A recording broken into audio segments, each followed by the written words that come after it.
ನಮಸ್ತೆ ವೀಕ್ಷಕರೇ, ವಿಶೇಷ ಕಾರ್ಯಕ್ರಮಕ್ಕೆ ಸ್ವಾಗತ. ನಾನು ಪೂರ್ಣಿಮಾ. ನೋಡಿ, ಧರ್ಮಸ್ಥಳದ ವಿಚಾರ ಸಾಕಷ್ಟು ದಿನಗಳಿಂದ ನಾವು ಕೂಡ ಚರ್ಚೆ ಮಾಡ್ತಾ ಇದ್ದೀವಿ. ಧರ್ಮಸ್ಥಳದಲ್ಲಿ ಏನಾಗ್ತಾ ಇದೆ, ಈ ಬುರುಡೆ ಪ್ರಕರಣ ಎಲ್ಲಿಗೆ ಬಂತು, SIT ತನಿಖೆ ಯಾವ ಹಂತದಲ್ಲಿದೆ, ನಿಜವಾಗ್ಲೂ ಕೂಡ ಸೌಜನ್ಯಾಗೆ ಈ ಪ್ರಕರಣದಲ್ಲಿ ನ್ಯಾಯ ಸಿಗುತ್ತಾ? ನೋಡಿ, ಇಲ್ಲಿ ಹೇಗಾಗ್ಬಿಟ್ಟಿದೆ ಅಂದ್ರೆ, ಇತ್ತೀಚಿನ ಬೆಳವಣಿಗೆಯನ್ನು ನಾವು ಗಮನಿಸಿದ್ರೆ ಸೌಜನ್ಯ ಪ್ರಕರಣವನ್ನ ಮರ್ತೆ ಬಿಟ್ಟಿದ್ದಾರೆ. ಯಾರ್ಯಾರೋ ಹುಟ್ಕೊಳ್ತಾರೆ, ಅವರವ್ರದೇ ರೀತಿಯಲ್ಲಿ ಹೇಳಿಕೆಗಳನ್ನ ಕೊಡ್ತಾರೆ, ರಾಜಕೀಯ ತಿರುವುಗಳನ್ನ ಪಡ್ಕೊಳ್ತಾ ಇದೆ. ಮೂರು ಪಕ್ಷದವರು, JDS ಅವ್ರು ಹೋಗ್ತಾರೆ ಒಂದ್ಸಲ, ಏನೋ ಸತ್ಯಶೋಧನ ಯಾತ್ರೆನೋ ಅಥವಾ ಯಾವುದೋ ಒಂದು ಯಾತ್ರೆ ಅಂತ ಹೇಳಿ, ಅದಾದ್ಮೇಲೆ BJP ಅವ್ರು ಹೋಗ್ತಾರೆ, ಅದಾದ್ಮೇಲೆ ಕಾಂಗ್ರೆಸ್ ಅವರು, ನಾ ಮುಂದು ತಾ ಮುಂದು ಅವರೇ ಹೋಗಿದ್ದಾರೆ, ನಾವ್ಯಾಕೆ ಹೋಗ್ಬಾರ್ದು ಅನ್ನೋ ರೀತಿಯಲ್ಲಿ ಕಾಂಪಿಟೇಷನ್ ಶುರುವಾಗಿದೆ. ಇಲ್ಲಿ ಸೌಜನ್ಯಾಗೆ ನ್ಯಾಯ ಕೊಡಿಸೋದನ್ನ ಮರ್ತು ಬಿಟ್ಟಿದ್ದಾರೆ. ಇಲ್ಲಿ ಕಾಂಪಿಟೇಷನ್ ಶುರುವಾಗಿದೆ. ಅದೆಲ್ಲದರ ನಡುವೆ ಈಗ ನಾಡಿನ ಕೆಲವೊಂದಿಷ್ಟು ಸ್ವಾಮೀಜಿಗಳ ಸರದಿ, ಅದು ಇಲ್ಲೆಲ್ಲೂ ಅಲ್ಲ, ಕೇಂದ್ರಕ್ಕೆ ಹೋಗಿರೋದು. ಈ ಎಲ್ಲ ವಿಚಾರಗಳ ಬಗ್ಗೆ ಮಾತನಾಡೋದಕ್ಕೆ ನಾಡಿನ ಹಿರಿಯ ಪತ್ರಕರ್ತರಾದಂತಹ ಶಶಿಧರ್ ಭಟ್ ಸರ್ ಅವರು ನಮ್ಮ ಕಾರ್ಯಕ್ರಮದಲ್ಲಿದ್ದಾರೆ. ಅವ್ರನ್ನ ಕಾರ್ಯಕ್ರಮಕ್ಕೆ ಸ್ವಾಗತ ಮಾಡೋಣ. ಸರ್, ಕಾರ್ಯಕ್ರಮಕ್ಕೆ ಸ್ವಾಗತ ತಮಗೆ. ಸರ್, ನಾನು ಆರಂಭದಲ್ಲೇ ಹೇಳಿದೆ, ಇದೊಂಥರ ಸೌಜನ್ಯನ ಎಲ್ಲರೂ ಮರ್ತ್ಬಿಟ್ಟಿದ್ದಾರೆ ಸರ್. ಆ ಹೆಣ್ಣು ಮಗಳಿಗೆ ನ್ಯಾಯ ಕೊಡಿಸೋದು ಈಗ ಅದು ಮೂಲೆ ಆಗೋಗ್ಬಿಟ್ಟಿದೆ. ಈಗ ಕಾಂಪಿಟೇಷನ್ನು JDS, ಕಾಂಗ್ರೆಸ್ಸು, BJP ಆ ರೀತಿ ಕಾಂಪಿಟೇಷನ್ ಶುರುವಾಗ್ಬಿಟ್ಟಿದೆ. ಆಮೇಲೆ ಯಾರ್ಯಾರೋ ಹುಟ್ಕೊಳ್ತಿದ್ದಾರೆ, ಏನೇನೋ ಆಗ್ತಾ ಇದೆ ಈ ಪ್ರಕರಣ. SIT, ED ಎಲ್ಲ ಆಗೋಯ್ತು. ಈಗ ಕೇಂದ್ರದ ಕದ ತಟ್ಟಿ ಭೇಟಿ ಮಾಡಿ 1 ಅವರ್ ಮಾತುಕತೆ. ಸ್ವಾಮೀಜಿಗಳು ನಾಡಿನ ಪ್ರಖ್ಯಾತ ಪ್ರತಿಷ್ಠಿತ ಅಂತ ಹೇಳ್ಕೊಳ್ಳುವಂತಹ ಒಂದಷ್ಟು ಸ್ವಾಮೀಜಿಗಳಿಂದ ಭೇಟಿಯಾಗಿದೆ. ಏನು ಸರ್ ಇದು? NIA ಕೊಡಬೇಕು ಅನ್ನೋ ಆಗ್ರಹ, NIAಗಿಂತ ಇನ್ನೂ ಬೇರೆ ಯಾವುದಾದ್ರೂ ಇದೆಯಾ ತನಿಖಾ ಸಂಸ್ಥೆ? ಏನು ಕತೆ ಅಂತ ಸರ್? ಒಂದು ವಚನಾನಂದ ಸ್ವಾಮೀಜಿಯವರು, ಪಂಚಮಸಾಲಿ ಲಿಂಗಾಯತ ಪಂಚಮಸಾಲಿ ಸ್ವಾಮೀಜಿಗಳವರು, ಅವ್ರ ನೇತೃತ್ವದಲ್ಲಿ ಸ್ವಾಮಿಗಳ ತಂಡ ನಿನ್ನೆ ಗೃಹ ಸಚಿವರನ್ನ ಭೇಟಿ ಮಾಡಿತ್ತು. ಅವರು ಯಾವುದ್ಯಾವುದೋ ಆಲ್ಬಮ್ಗಳೆಲ್ಲ ಅಮಿತ್ ಶಾ ತೋರಿಸ್ತಾ ಇದ್ದ ಚಿತ್ರ ನೋಡೋದು. ಅದು ಆಲ್ಬಮಲ್ಲಿ ಏನಿತ್ತೋ ಏನೋ ಗೊತ್ತಿಲ್ಲ. ಅವರು ಮೂಲಭೂತವಾಗಿ ವಚನಾನಂದ ಸ್ವಾಮಿಗಳು ಯೋಗ ಗುರು ಕೂಡ ಹೌದು. ಮೊದಲು ಅವರು ಒಂದು ವಾಹಿನಿಯಲ್ಲಿ ಯೋಗ ಮಾಡ್ತಿದ್ರು, ನೆಟ್ಟು ನಿಂತ್ಕೊಳ್ಳೋದು, ಕೈ ಮೇಲೆ ಎತ್ತೋದು, ಕಾಲು ತಿರ್ಸೋದು, ಈ ರೀತಿ ಪ್ರಸಿದ್ಧಿಗೆ ಬಂದವರು. ಆದ್ದರಿಂದ ಈಗ ಅವರು ಈ ವಿಚಾರದಲ್ಲೂ ಕೈ ಕಾಲು ತಿರ್ಸೋದಕ್ಕೆ ಪ್ರಾರಂಭ ಮಾಡಿದ್ದಾರೆ. ಸ್ವಾಮಿಗಳ ತಂಡವನ್ನು ಕಟ್ಕೊಂಡು ಹೋಗಿ NIAಗೆ ಕೊಡಿ ಅಂತ ಹೇಳಿದ್ದಾರೆ. ಸೊ ಇಡೀ ಅವರಲ್ಲಿ ಏನು ಹೇಳಿದ್ದಾರೆ ಅದು ಕುತೂಹಲಕರವಾಗಿದೆ. ಒಂದು, ಈ ಪ್ರಕರಣ ಸುಳ್ಳು, ಏನು ಆರೋಪಗಳಿವೆ ಹೆಣಹೂತ ಪ್ರಕರಣ, ಅದನ್ನು ಸಂಪೂರ್ಣವಾಗಿ ಅವ್ರು ಡಿನೈ ಮಾಡ್ತಾರೆ. ಅದನ್ನು ಡಿನೈ ಮಾಡೋದು ಒಂದು. ಇದರ ಮೂಲ ಉದ್ದೇಶ ಇನ್ನೊಂದು ಹೇಳ್ತಾರೆ.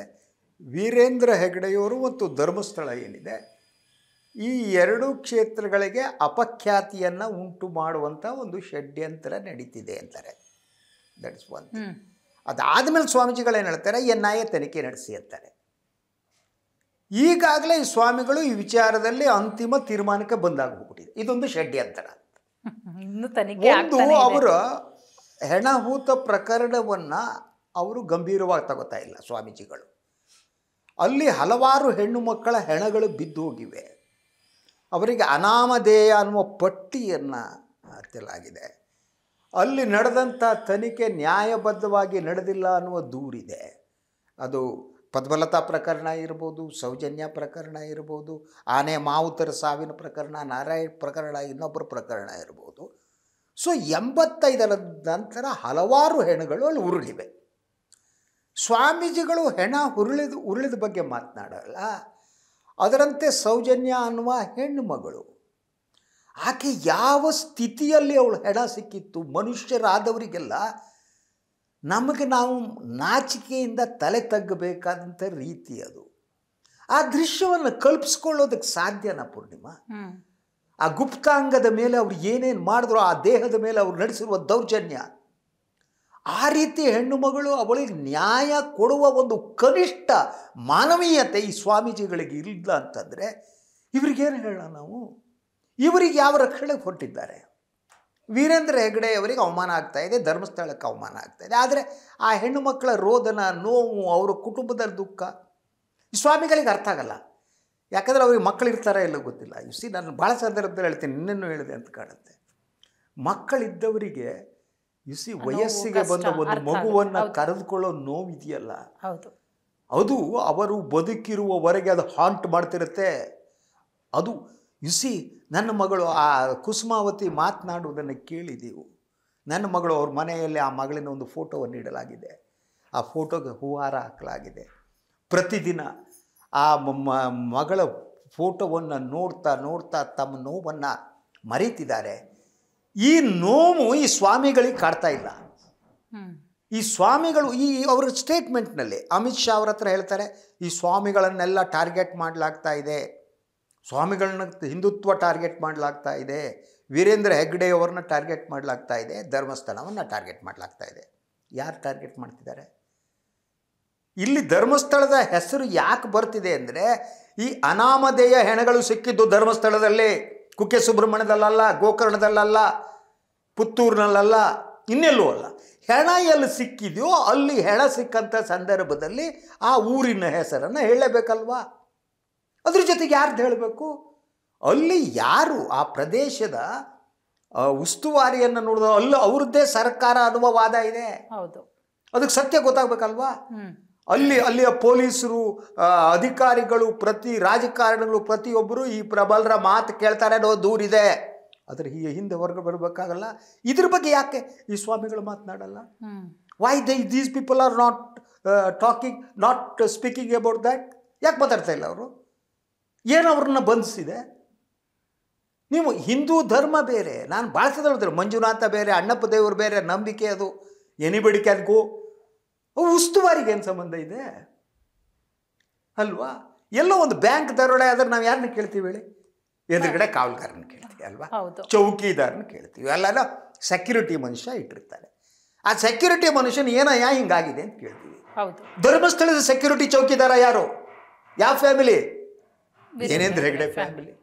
ಆದ್ದರಿಂದ ಚೌಕಿದಾರರು, ಸೆಕ್ಯೂರಿಟಿ ಅವ್ರು ಹೇಳ್ಬೇಕು, ಕಳ್ತನ ಹೆಂಗಾಯ್ತು, ಅಲ್ಲಿ ಹೆಣಗಳು ಹೆಂಗೆ ಉಳಿದು, ಅತ್ಯಾಚಾರ ಹೆಂಗೆ ನಡೀತು, ಅದಕ್ಕೆ ಕಾರಣಗಳು ಯಾರು? ನಾನು ಅವರು ಅಂತ ಹೇಳ್ತಿಲ್ಲ, ನಾನು ಭಾಳ ಸ್ಪಷ್ಟಪಡ್ತೀನಿ. ವೀರೇಂದ್ರ ಹೆಗ್ಗಡೆ ಫ್ಯಾಮಿಲಿ ಮಾಡಿದ್ರಲ್ಲಿ ನನಗೆ ಗೊತ್ತಿಲ್ಲ. ಆದರೆ ಮಾಡಿದವ್ರು ಯಾರು ಬೇಕು ಅಲ್ಲ, ಹೆಣ ಇದೆಯಲ್ವಾ, ಹೆಣ ಬಿದ್ದಿದೆ ಅಲ್ವಾ, ದುಗ್ದಾಕಲಾಗಿದೆಯಲ್ವಾ, ಅದು ಯಾರು ಅಂತ ಸಂತೋಷ್ ರಾವ್ ಕಡೆಗೆ ಬಟ್ ಮಾಡ್ತಾರೆ. ಈ ಸಂತೋಷ್ ರಾವ್ ಬಹಳ ಸ್ಪಷ್ಟವಾಗಿ CBI ತನಿಖೆಯಲ್ಲಿ ಹೇಳಿದೆ. Court also clarified. ಯಾವಾಗ ಇದರಿಂದಲೂ ಕೂಡ ಸಂತೋಷ್ ರಾವ್ ಇಂಥ ಕೃತ್ಯವನ್ನು ಎಸಗಿದ್ದಾರೆ ಅನ್ನುವುದಕ್ಕೆ ಯಾವುದೇ ಸಾಕ್ಷ್ಯಾಧಾರಗಳಿಲ್ಲ. ಅವರು ಉಳಿದಂತ ಆರೋಪಿಗಳಿಗೂ ಸುಪ್ರೀಂ ಕೋರ್ಟ್ ಇಂದ ಕ್ಲೀನ್ ಚಿಟ್ ಇಲ್ಲ. ಅದೆಲ್ಲ ಅನುಮಾನಗಳಿವೆ. ಅದೆಲ್ಲ ಅನುಮಾನಗಳು, ಕ್ಲೀನ್ ಚಿಟ್ ಅಲ್ಲ, ಅವ್ರದ್ದು ಉಳಿದವ್ರದ್ದು ಅನುಮಾನಗಳಿವೆ. ಬ್ರೈನ್ ಮ್ಯಾಪಿಂಗ್ ಅಂತಾರೆ, ಇಲ್ಲ ಅಂತಾರೆ. That is a different issue.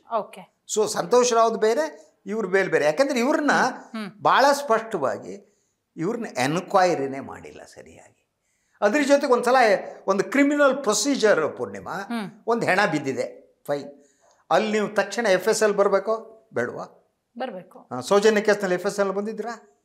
ರಕ್ತದ ಕಲೆಗಳಿತ್ತಲ್ಲ, ರಕ್ತದ ಕಲೆಗಳನ್ನ ತಗೊಂಡ್ರ? ನೋ. ಅದಾದ ಮೇಲೆ ಹೆಣವನ್ನು ಪೋಸ್ಟ್ ಮಾರ್ಟಮ್ ತಗೊಂಡವ್ರು ಭಾಳ ಕ್ಲಿಯರಾಗಿ ಕೋರ್ಟ್ ಹೇಳುತ್ತೆ, ಅಲ್ಲಿ ಪೋಸ್ಟ್ ಮಾರ್ಟಮ್ ಸರಿಯಾಗಿ ನಡೆದಿಲ್ಲ. ಡಾಕ್ಟರ್ಸ್ಗಳು, ಅದು ಯಾರು ಹೆಣ್ಮಗಳು, ಒಬ್ಬ ಡಾಕ್ಟರ್, ಅವಳೇನೆ, ಅವಳು ಹೆಣ್ಮಗಳು ಆದವಳಿಗೂ ಹೃದಯ ಇಲ್ವೋ ಗೊತ್ತಿಲ್ಲ, ಇಡೀ ಪೋಸ್ಟ್ ಮಾರ್ಟಮನ್ನೇ ತಪ್ಪಿಸಲಾಗಿ. ಇದೆಲ್ಲ ಮಾಡಿದವ್ರು ಯಾರು? ಇಂಥ ಅಂಶಗಳನ್ನು ಮುಚ್ಚಿಟ್ಟು ಈ ಸ್ವಾಮಿಗಳ ತಂಡ ದೆಹಲಿಗೆ ಹೋಗಿದೆ. ಹೋಗ್ಬಿಟ್ಟು ಗೃಹ ಸಚಿವರು ಎದುರು ನಿಂತ್ಕೊಂಡಿದ್ದಾರೆ. NIA ತನಿಖೆ ಮಾಡಬೇಕು ಅಂತಾರೆ. ಅವರ ಪ್ರಕಾರ ಕೇಸ್ ಕ್ಲೋಸ್ ಆಗಿದೆ. ಅಂದರೆ ಸ್ವಾಮಿಗಳು ಈ ಸ್ವಾಮಿಗಳು ಗೌರವಾನ್ವಿತ ಸ್ವಾಮಿಗಳು ಅಂತ ಅಂದ್ಕೊಂಡು ಹೇಳೋಣ. ಈ ಗೌರವಾನ್ವಿತ ಸ್ವಾಮಿಗಳ ಪ್ರಕಾರ ಈ ಪ್ರಕರಣ ಯಾವುದೂ ನಡೆದಿಲ್ಲ. ಅವರು ಅತ್ಯಾಚಾರ ಸಾವಿನ ಬಗ್ಗೆ ಮಾತನೇ ಆಡಲ್ಲ. ಷಡ್ಯಂತ್ರ ಅಷ್ಟೇ. ಗೌರವ, ಧರ್ಮಸ್ಥಳದ ಗೌರವ ಮತ್ತು ವೀರೇಂದ್ರ ಹೆಗ್ಗಡೆಯವರ ಗೌರವ ಅಂತ ಮಾತಾಡ್ತಾರೆ. ಹಾಗೆ ಮಾತಾಡುವ ಮೂಲಕ ತಮ್ಮ ಗೌರವವನ್ನ ಬೀದಿಯಲ್ಲಿ ಇಟ್ಟು ಹರಾಜಾಕಿದ್ದಾರೆ ಸ್ವಾಮೀಜಿಗಳು. ಅವರ ಇನ್ನೊಬ್ಬರು ರಾಜಶೇಖರಾನಂದ ಸ್ವಾಮೀಜಿ ಏನೋ, ಅವ್ರು ಈ ಟಿವಿಗಳೆಲ್ಲ ಬರ್ತಾರೋ, ಮಾತನಾಡೋದು ನೋಡಿದ್ರೆ ಅವರು ಕೂಗಾಟಗಳು, ಒದರಾಟಗಳು, ಬೇರೆಯವ್ರನ್ನ ಬೈಯೋದು, ಅವ್ರಿಗೆ ಅವರೇ ಸಾಟಿ. ಅವ್ರು ಸ್ವಾಮಿಗಳ ಅನ್ಸ್ಬಿಡುತ್ತೆ. ಯಾಕಂದ್ರೆ ಸ್ವಾಮಿಗಳು ಒಂದು ಪರಂಪರೆ ಇದೆ ನಮ್ಮಲ್ಲಿ ಅಲ್ವಾ? ಬಹಳ ಮುಖ್ಯವಾಗಿ ಸ್ವಾಮಿಗಳು ಒಂದು ಪರಂಪರೆ ಇದೆ. ಸೊ ನೀವು ಬ್ರಾಹ್ಮಣ ಸ್ವಾಮಿಗಳಿಗೆ ಒಂದು ಪರಂಪರೆ ಇದೆ, ಲಿಂಗಾಯತ ಸ್ವಾಮಿಗಳಿಗೊಂದು ಪರಂಪರೆ ಇದೆ, ಒಕ್ಕಲಿಗ ಸ್ವಾಮಿಗೊಂದು, ಒಬ್ಬೊಬ್ರು ಸ್ವಾಮಿ ಆ ಮಠಗಳಿಗೆ ಒಂದು ಪರಂಪರೆ ಇದೆ. ಇವರು ಲಿಂಗಾಯತ ಮಠದ ಸ್ವಾಮಿಗಳು. ಲಿಂಗಾಯತ ಇನ್ ದ ಸೆನ್ಸ್ ಅವರು ಬಸವಣ್ಣನ ತತ್ವಾದರ್ಶಗಳನ್ನು ಪಂಚಮಸಾಲಿಯವರು ಪ್ರತಿಪಾದನೆ ಮಾಡಬೇಕು. ಇವ್ರು ಮಾತನಾಡಬೇಕಾದ್ದು ಬಸವಣ್ಣ ಏನು ಹೇಳಿದಾನೆ ಗೊತ್ತಾ ಇವರಿಗೆ? ಬಸವಣ್ಣ ವೈದಿಕ ಪರಂಪರೆಯನ್ನು ಸಂಪೂರ್ಣವಾಗಿ ತಿರಸ್ಕಾರ ಮಾಡಿದವನು ಬಸವಣ್ಣ. ವೇದಗಳನ್ನು ತೆಗೆದು ಹೊರಗಾಕಿ ಅಂತ ಹೇಳಿದವನು. ದೇವರನ್ನು ಇನ್ನೆಲ್ಲೂ ಹುಡುಕಬೇಡಿ, ದೇವರನ್ನ ನಿಮ್ಮ ಹೃದಯ ಹತ್ರ ಇಟ್ಕೊಳ್ಳಿ ಅಂತೇಳಿ ಲಿಂಗ ಧಾರಣೆಯನ್ನು ಕಲಿಸಿದವನು ಬಸವಣ್ಣ.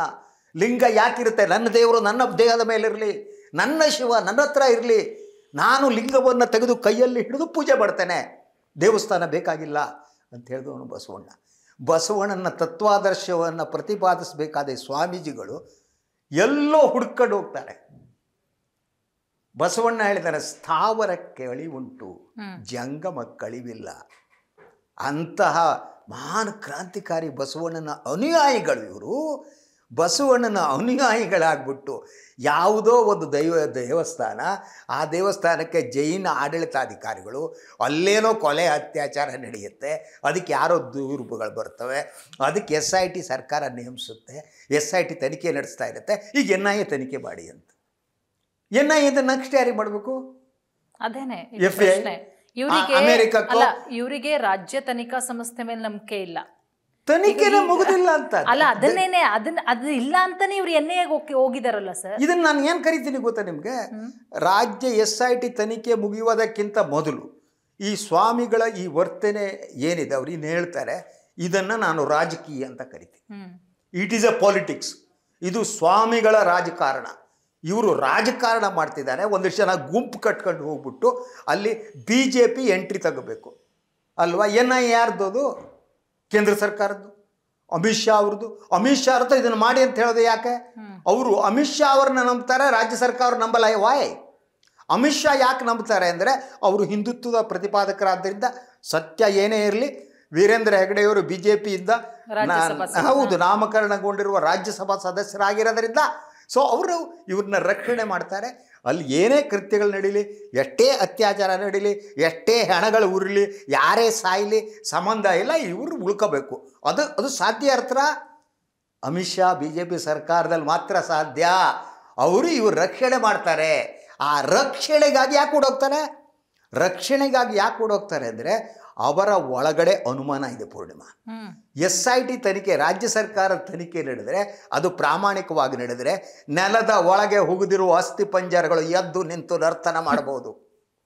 ಆವಾಗ ಅಸ್ಥಿ ಪಂಜರಗಳ ನರ್ತನ ಪ್ರಾರಂಭ ಆದರೆ ಯಾರ್ಯಾರೋ ಮಧ್ಯೆ ಸಿಕ್ಕಾಕಬಹುದು, ಯಾರು ಗೊತ್ತಾಗ್ಬಿಡ್ಬೋದು, ಅತ್ಯಾಚಾರ ನಡೆಸ್ತವ್ರು ಗೊತ್ತಾಗ್ಬೋದು, ಪಿತೂರಿ ನಡೆಸ್ತವ್ರು ಗೊತ್ತಾಗ್ಬೋದು. ಅದಂತೂ ಒಂದು ಸಾಮೂಹಿಕ ಅತ್ಯಾಚಾರ, ಅದು ಒಬ್ಬರು ಮಾಡಿದ್ದಲ್ಲ. ಅದೆಲ್ಲ ಹೊರಗೆ ಬಂದುಬಿಟ್ರೆ, ಆದ್ದರಿಂದ NIA ಹೋದರೆ NIA ಅವರು ಇದನ್ನು ರಕ್ಷಣೆ ಮಾಡ್ಬೋದು. BJP ಮೇಲೆ ನಂಬಿಕೆ ಅವರಿಗೆ.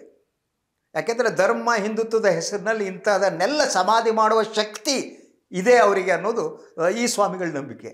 ಅವ್ರಿಗೆ ಸತ್ಯ ಬೇಕಾಗೇ ಇಲ್ಲ, ಅವ್ರಿಗೆ ಸತ್ಯದ ಅಗತ್ಯನೇ ಇಲ್ಲ, ಅವ್ರಿಗೆ ರಕ್ಷಣೆ ಬೇಕು. ಅಂದರೆ ಈ ಕಾವಿದಾರಿಗಳು, ನಾವು ಕಾವಿಯನ್ನು ಹಾಕ್ಕೊಂಡಿದ್ದೀವಿ, ಕಾವಿಯ ಒಳಗಡೆ ಇರುವ ನಮ್ಮ ಕುರೂಪ ಇದೆಯಲ್ಲ, ಆ ಕುರೂಪ ಬಹಿರಂಗವಾಗ್ಕೊಡ್ದು. ನಾನು ನನ್ನ ಕುರೂಪವನ್ನು ಮುಚ್ಕೋಬೇಕು, ಅದು ಜಗತ್ತಿಗೆ ಕಾಣಬಾರ್ದು. ಅದಕ್ಕೆ ಅವರು ಈ ರೀತಿಯ ಒಂದು ದಟ್ NIA ಕೇಂದ್ರ ಸರ್ಕಾರ ಅಂತ ಹಿಡ್ಕೊಬಿಟ್ಟು ಇದನ್ನು ಮುಚ್ಚಾಕ್ಸೋದಕ್ಕೆ ಈ ಸ್ವಾಮಿಗಳು, ಎಸ್ಪೆಷಲಿ ನನಗೆ ನಾನು ಬಸವಣ್ಣನ ಅನುಯಾಯಿ, ನಾನು ಲಿಂಗಾಯತ ಅಲ್ಲದೆ ಇರ್ಬೋದು, ನಾನು ಬಸವಣ್ಣನವ್ರ ಬಗ್ಗೆ ಅಪಾರ ಪ್ರೀತಿ ಗೌರವವನ್ನು ಇಟ್ಕೊಂಡಿದ್ದೀನಿ. ಬಸವಣ್ಣವರ ವಚನಗಳನ್ನು ಓದಿದ್ದೀನಿ. ಬಸವಣ್ಣ ನನ್ನ ಗುರು ಅಂತ ನಂಬ್ತೀನಿ. I believe. ನಾನು ಲಿಂಗಾಯತ ಅಲ್ಲದೆ ಇರ್ಬೋದು, ನಾನು ಬಹಳ ಸಂದರ್ಭದಲ್ಲಿ ನನ್ನ ಆಲೋಚನಾ ಕ್ರಮವನ್ನು ಪ್ರಭಾವ ಬೀರದಲ್ಲಿ ಬುದ್ಧನ ಜೊತೆಗೆ ಬಸವಣ್ಣ ಕೂಡ ಇದ್ದಾರೆ, ಅಂಬೇಡ್ಕರ್ ಇದ್ದಾರೆ. ಈ ಬಸವಣ್ಣನ ಅನುಯಾಯಿಗಳಾಗ್ಬಿಟ್ಟು ಹೋಗ್ಬಿಟ್ಟು ಹತ್ಯಾ ಪ್ರಕರಣ ಮುಚ್ಚಾಕೋದಕ್ಕೆ ಟ್ರೈ ಮಾಡ್ತಾರಲ್ಲ ಈ ಸ್ವಾಮಿಗಳು. ಸುಮ್ಮನೆ ಮಠ ಬಿಟ್ಟು ಬರೋದು. ವಚನಾನಂದ ಸ್ವಾಮಿಗಳು ಮೊದಲು ಮಾಡ್ತಿದ್ರಲ್ಲ ಈ ಚಾನಲ್ಗಳಲ್ಲಿ ಹೋಗ್ಬಿಟ್ಟು ಕಾಲು ಕೈ ಯೋಗ, ಬಗ್ಗದ್ದು, ತಲೆ ನಿಲ್ಲೋದು, ಅಲ್ಲೋಗ್ಬಿಟ್ಟು ಎಲ್ಲ ತಲೆ ಕೆಳಗೆ ನಿಂತ್ಕೊಳ್ಳೋದು ಒಳ್ಳೇದು. ಅವರು that is a better thing. ಆ ಪಂಚಮಸಾಲಿ ಮಠ ಬಿಟ್ಬಿಟ್ಟು ಬಂದುಬಿಟ್ಟು ನಂಬರ್ 1 ಚಾನಲ್ಗೆ ಹೋಗಿ ತಲೆ ಕೆಳಗೆ ನಿಂತ್ಕೊಂಡು ಮ್ಯಾಲ್ ಮಾಡಿ ಹೋಗೋದು ಅವ್ರು that is a better thing. ಖಂಡಿತ ಸರ್. ಈಗ ಕೇಂದ್ರದ ಅಂಗಳಕ್ಕೆ ಹೋಗಿರೋದ್ರಿಂದ ಕೇಂದ್ರ ಏನು ಮಾಡುತ್ತೆ ಅನ್ನೋದು ಈಗಿರುವಂತಹ ಪ್ರಶ್ನೆ. ಸೊ ಹಾಗಾಗಿ ನೋಡೋಣ ಮುಂದಿನ ದಿನಗಳಲ್ಲಿ. NIA ಕೊಟ್ಟರು ಆಶ್ಚರ್ಯ ಇಲ್ಲ, ಏನು ಬೇಕಾದರೂ ಆಗ್ತಾ ಇದೆ. ಸೌಜನ್ಯ ಪ್ರಕರಣ ಏನೇನೋ ತಿರುವುಗಳನ್ನ ಪಡ್ಕೊಳ್ತಾ ಇದೆ. NIA ಕೊಟ್ಟರು ಕೂಡ ಆಶ್ಚರ್ಯ ಇಲ್ಲ. ನೋಡೋಣ ಏನಾಗುತ್ತೆ ಅಂತ ಹೇಳಿ.